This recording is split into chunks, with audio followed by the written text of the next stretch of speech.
নমস্কাৰ, আপুনি চাবলৈ আৰম্ভ কৰিছে SB অসম মিডিয়া।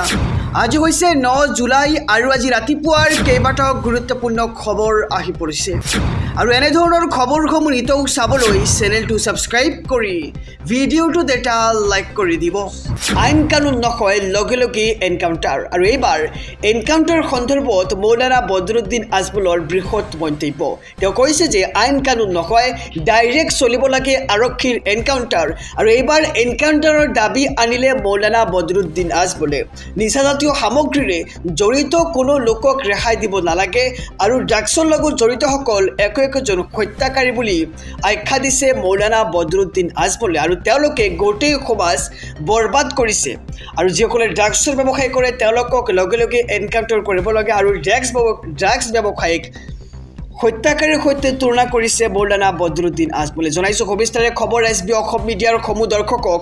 আইন কানুন নকয়, ডাইৰেক্ট চলিব লাগে আৰক্ষীৰ এনকাউণ্টাৰ। এইবাৰ এনকাউণ্টাৰৰ দাবী আনিলে মৌলানা বদৰুদ্দিন আজমলে। নিচাজাতীয় সামগ্ৰীৰে জড়িত কোনো লোকক ৰেহাই দিব নালাগে আৰু ধৰা পৰিলেই শেষ কৰি দিব লাগে অপৰাধীক।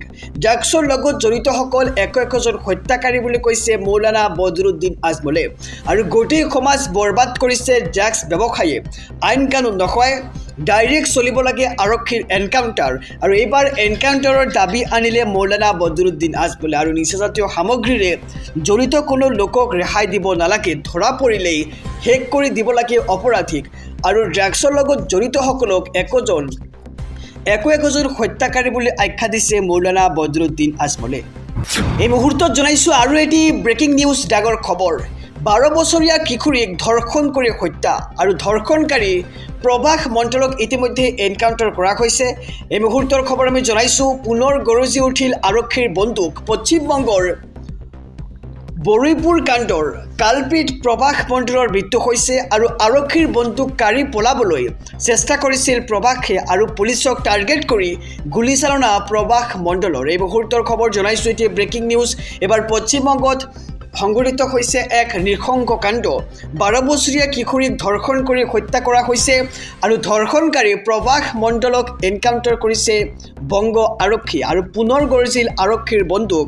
পশ্চিমবংগৰ বৰুইপুৰ কাণ্ডৰ কালপিত প্ৰভাস মণ্ডলৰ মৃত্যু হৈছে আৰু আৰক্ষীৰ বন্দুক কাঢ়ি পলাবলৈ চেষ্টা কৰিছিল প্ৰভাসে আৰু পুলিচক টাৰ্গেট কৰি গুলীচালনা প্ৰভাস মণ্ডলৰ।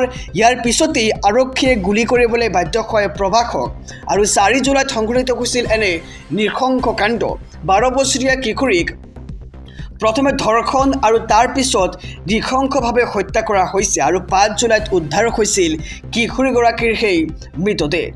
আমি জনাইছোঁ খবৰ। এই ঘটনাৰ পিছতে SIT গঠন কৰিছিল শুভেন্দু অধিকাৰী চৰকাৰে আৰু SITয়ে ক্ষীপ্ৰতাৰে তদন্ত কৰি গ্ৰেপ্তাৰ কৰিছিল কালপিত প্ৰভাসক আৰু 12 বছৰীয়া কিশোৰীক ধৰ্ষণ কৰি হত্যাৰ খবৰ আহি পৰিছে পশ্চিমবংগৰ পৰা আৰু ধৰ্ষণকাৰী প্ৰভাস মণ্ডলক এনকাউণ্টাৰ কৰিছে বংগ আৰক্ষীয়ে।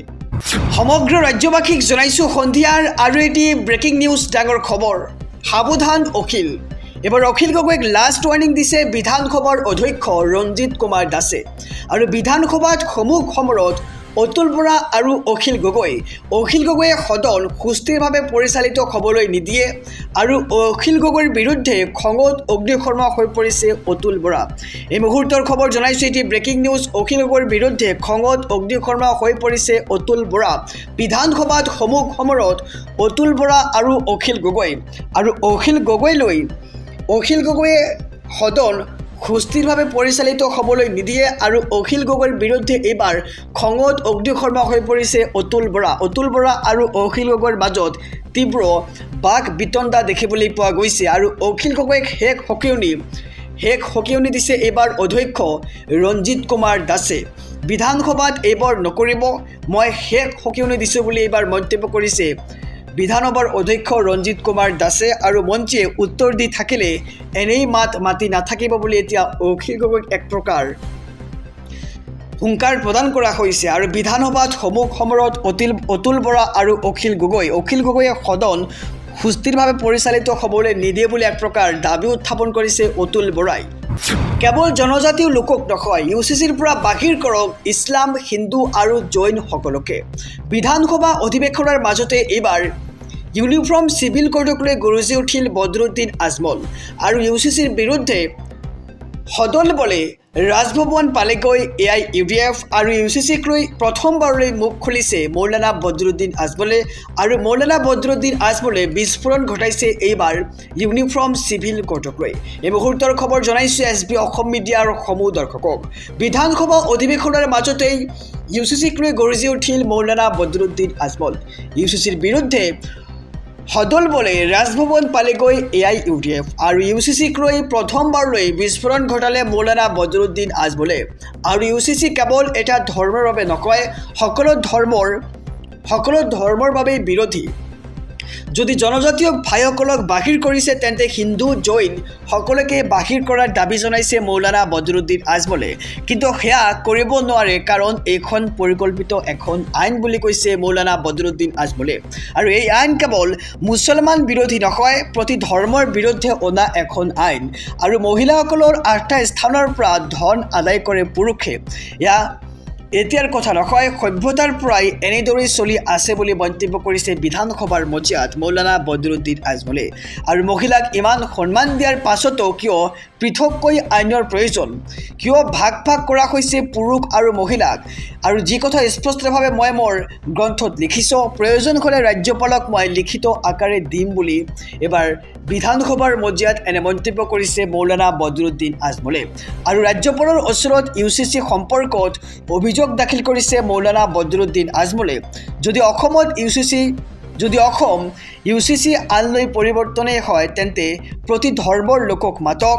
কোনো ধৰ্মৰ লোকেই এই আইনত সহযোগিতা নকৰে আৰু প্ৰধানমন্ত্ৰী ৰাষ্ট্ৰপতিলৈ স্বাক্ষৰৰ বাবে পঠিওৱাৰ যুক্তিযুক্ততা নাথাকে। আৰু ইউচিচিক লৈ এইবাৰ প্ৰথমবাৰলৈ বিস্ফোৰণ ঘটাইছে মৌলানা বদৰুদ্দিন আজমলে। ইউচিচি কেৱল এটা ধৰ্মৰ বাবে নহয়, সকলো ধৰ্মৰ বাবে বিৰোধী। বিধানসভা অধিৱেশনৰ মাজতে এইবাৰ ইউচিচিক লৈ গৰজি উঠিছে মৌলানা বদৰুদ্দিন আজমল। জনাইছোঁ আৰু এটি ব্ৰেকিং নিউজ, ডাঙৰ খবৰ। আপোনাৰ ঘৰৰ 4চকীয়া বাহন আছে নেকি? যদি আছে তেন্তে ঘূৰাই দিব লাগিব আপোনাৰ ৰেচন কাৰ্ড। হয়, ঠিকেই শুনিছে, 4চকীয়া গাড়ী কিনিলেই আপুনি হেৰুৱাব ৰেচন কাৰ্ড। আৰু এইবাৰ ৰেচন কাৰ্ডৰ হিতাধিকাৰীলৈ নতুন নিয়ম জাৰি কৰিছে চৰকাৰৰ ফালৰ পৰা। এই মুহূৰ্তৰ খবৰ জনাইছোঁ, এটি ব্ৰেকিং নিউজ। ৰেচন কাৰ্ডৰ হিতাধিকাৰীয়ে মানিব লাগিব এইকেইটা চৰ্ত। ঘৰত 4চকীয়া বাহন থাকিলে আপুনি নাপাব বিনামূলীয়া চাউল। পৰিয়ালটোৰ বাৰ্ষিক আয় 4 লাখৰ ওপৰত হ'লেও নাপাব ৰেচন। আৰু পৰিয়ালৰ কোনো সদস্যই চৰকাৰী চাকৰি পালেও হ'ব বঞ্চিত। আৰু আয়কৰ পৰিশোধ কৰা ব্যক্তি বা পৰিয়ালক চৰকাৰে নিদিয়ে চাউল। আৰু বাছিহে এতিয়াৰে পৰা ৰেচন কাৰ্ড প্ৰদান কৰিব চৰকাৰে। উপৰোক্ত শ্ৰেণীৰ অন্তৰ্গত হিতাধিকাৰীক ৰেচন কাৰ্ড জমা দিবলৈ আহ্বান। আৰু স্বইচ্ছাই সমৰ্পণ কৰা ৰেচন কাৰ্ডগৰাকীক প্ৰশংসাপত্ৰ প্ৰদান কৰিব চৰকাৰৰ ফালৰ পৰা। অন্যথা ভুৱা হিতাধিকাৰীৰ বিৰুদ্ধে বিধিগত ব্যৱস্থা গ্ৰহণ কৰিব প্ৰশাসনে। আৰু হোজাই জিলাৰ ৰেচন কাৰ্ডৰ হিতাধিকাৰীলৈ প্ৰশাসনৰ এই নিৰ্দেশনা। আৰু কেৱল হোজাই নহয়, ডাঙৰ খবৰ, অসমৰ চৰকাৰী শিক্ষাখণ্ড এইখন চৰকাৰে শেষ কৰি পেলালে। ৰাজ্যৰ শিক্ষা ব্যৱস্থাক লৈ এইবাৰ সৰব হৈছে অখিল গগৈ। এই মুহূৰ্তৰ খবৰ জনাইছোঁ, অখিল গগৈয়ে কৈছে যে অসমৰ চৰকাৰী শিক্ষাখণ্ড শেষ কৰি ধ্বংস কৰি পেলালে এইখন চৰকাৰে। ৰাজ্যৰ বিজেপি চৰকাৰখনে চৰকাৰী শিক্ষাখণ্ড শেষ কৰিলে। আৰু ৰাজ্যৰ শিক্ষা ব্যৱস্থাক লৈ গুৰুতৰ অভিযোগ বিধায়ক অখিল গগৈৰ। আৰু সংবাদ মেলযোগে ক্ষোভ উজাৰিলে বিধায়কগৰাকীয়ে। জনাইছোঁ, এটি ব্ৰেকিং নিউজ, ডাঙৰ খবৰ। অসমৰ চৰকাৰী শিক্ষাখণ্ড শেষ, ধ্বংস কৰি পেলালে। আৰু চৰকাৰী শিক্ষাখণ্ডৰ অৱস্থা সাংঘাতিকভাৱে বেয়া হৈছে। আৰু ৰাজ্যৰ বিজেপি চৰকাৰখনে চৰকাৰী শিক্ষাখণ্ড শেষ কৰিলে। ৰাজ্যৰ শিক্ষা ব্যৱস্থাক লৈ গুৰুতৰ অভিযোগ বিধায়ক অখিল গগৈৰ। আৰু সংবাদমেলযোগে ক্ষোভ উজাৰিলে বিধায়কগৰাকীয়ে। শিক্ষামন্ত্ৰী ৰণোজ পেগুক চেলেঞ্জ দি কৰিলে এইবাৰ পদত্যাগৰ দাবী। আৰু ৰাজ্যৰ শিক্ষা ব্যৱস্থাক লৈ গুৰুতৰ অভিযোগ বিধায়ক অখিল গগৈৰ। চৰকাৰী বিদ্যালয়ত শিক্ষাৰ্থীৰ সংখ্যা হ্ৰাস পোৱাক লৈ চৰকাৰক এইবাৰ সমালোচনা কৰিছে বিধায়ক অখিল গগৈয়ে। আৰু এই সন্দৰ্ভত শিৱসাগৰৰ বিধায়কজনে সংবাদমেলত দিলে বহুতো তথ্য।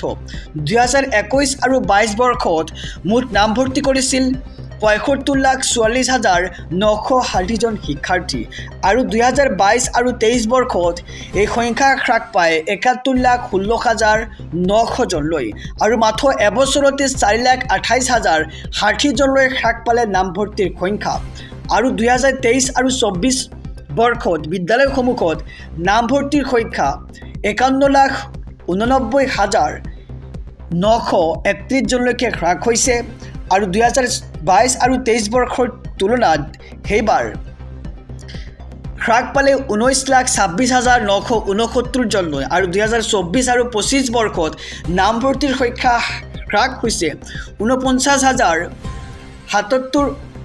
৪৯,৭৭,১৬৩ জন আৰু পূৰ্বৰ শিক্ষাবৰ্ষৰ তুলনাত পুনৰ ২,১২,৭৬৮ জন হ্ৰাস পায় নামভৰ্তি আৰু ২০২১ পৰা ২০২৫ চনলৈ ২৫,৬৭,৭৯ জনলৈ হ্ৰাস পায় নামভৰ্তিৰ সংখ্যা আৰু ইপিনে ৭ বছৰৰ পৰা ১১,০০০লৈকে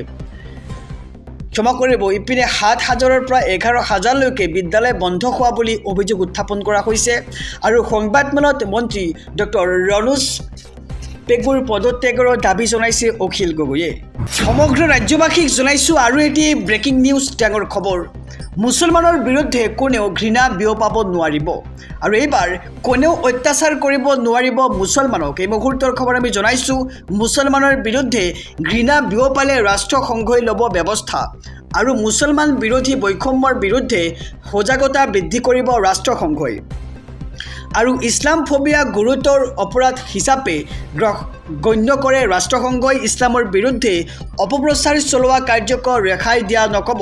প্ৰতি বছৰে ইছলাম ফোবিয়া প্ৰতিৰোধ দিৱস পালন কৰে ৰাষ্ট্ৰসংঘই আৰু প্ৰতি বছৰেই ১৫ মাৰ্চ তাৰিখে ইছলাম ফোবিয়া প্ৰতিৰোধ দিৱস পালন কৰে ৰাষ্ট্ৰসংঘই।